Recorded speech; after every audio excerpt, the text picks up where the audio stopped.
কংগ্ৰেছৰ অপশাসনত ৰাইজ অতিষ্ঠ হৈ পৰিছে।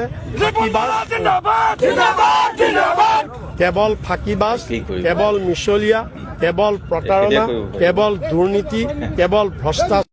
এই নেতাজন কোন দলৰ নেতা নিশ্চয় বন্ধুসকলে গম পাইছে। এয়া ৰিপুণ বৰা ডাঙৰীয়া, এই কংগ্ৰেছ দলৰে হয় এইজন নেতা।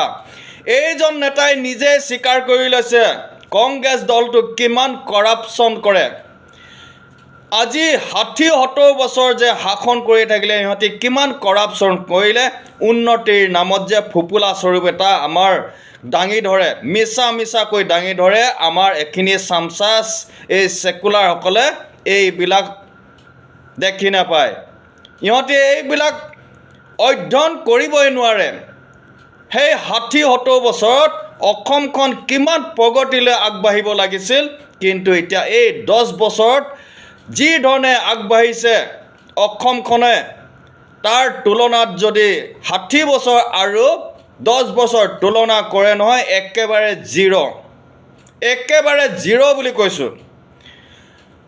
বিজেপি চৰকাৰ যদি ৬০ বছৰ থাকে নহয়, অসমত কিমান উন্নতি শিখৰলৈ লৈ যাব সেইটো অনুমান এটা আপোনালোকে কৰি লওক। 10 বছৰতে আজি যি ধৰণে দেখিছে, ৬০ বছৰ যদি অসমত থাকে কিমান উন্নতি কৰিব আপোনালোকে এবাৰ এভাৰেজ কৰকচোন, কিমান উন্নতি লৈ যাব অসমখন। সোণৰ অসম যে হ'ব বিজেপি চৰকাৰ থাকিলে, সেইটো চিৰসত্য।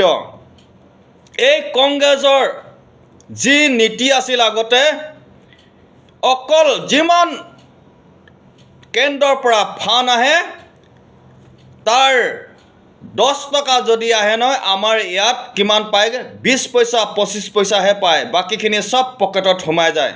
আৰু ইহঁতি চিঞৰি থাকে যে টেক্সৰ কথা কৈ থাকে এই চামচাসকলে, কংগ্ৰেছী চামচাসকলে, ছেকুলাৰ চামচাসকলে। এই টেক্সৰ কোনো সৎব্যৱহাৰ নাছিল, টেক্সৰ টকাবিলাক চব জেপত সোমাই গৈছিল, উন্নতিৰ নামত এইবিলাক ব্যৱহাৰ হোৱা নাছিল। আজি এই টেক্সৰ টকাৰে যি ধৰণে ৰাস্তা ঘাট বনাইছে, দলং বনাইছে, আজি হাইৱে বনাইছে, আজি আপোনালোকে দেখিছেই নহয় প্ৰগতিৰ পথত অসমখন কেনেকৈ আগবাঢ়ি গৈছে। আটাইতকৈ ফাষ্টেষ্ট গ্ৰোথ অসমত এতিয়া অসমখনে 1 নম্বৰত আছে। ভাৰতবৰ্ষৰ ভিতৰত আটাইতকৈ ফাষ্টেষ্টত গৈছে অসমখন। সেয়া আমাৰ মুখ্যমন্ত্ৰী ডাঙৰীয়াৰ ক্ৰেডিট। মুখ্যমন্ত্ৰী ডাঙৰীয়াৰ আপ্ৰাণ চেষ্টাৰ কাৰণে আজি এই পৰ্যায়লৈ যাব পাৰিছে অসমখনে। আৰু এই চামচাসকলে একেবাৰে এইবিলাক দেখি নাপায়। সিহঁতি কৈ থাকে সদায় একো উন্নতি কৰা নাই, খাই শেষ কৰি দিছে বুলি। সিহঁতৰ দিনতে যে অকল লুটি পুটি যে খাইছিল, সেইটো এই চামচাসকলে অন্ধ হৈ থাকে, দেখি নাপায়।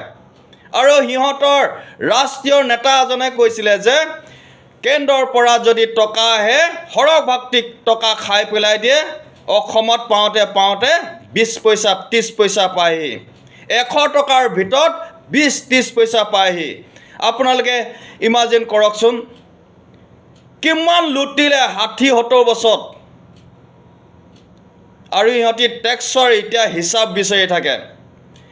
টেক্স লৈছে, সেনেকৈ ধৰণে কামো কৰিছে এই চৰকাৰে, তেনেকৈ ধৰণে প্ৰগতিৰ পথত আগুৱাই নিছে অসমখনত। সেইকাৰণে মই অসমৰ জনগণক অনুৰোধ কৰিছোঁ, যদি এনেধৰণৰ প্ৰগতি পথত আগবাঢ়ি যাব লাগে, তেতিয়াহ'লে বিজেপি চৰকাৰক সদায় ভোট দি যাব আপোনালোকে। ধন্যবাদ।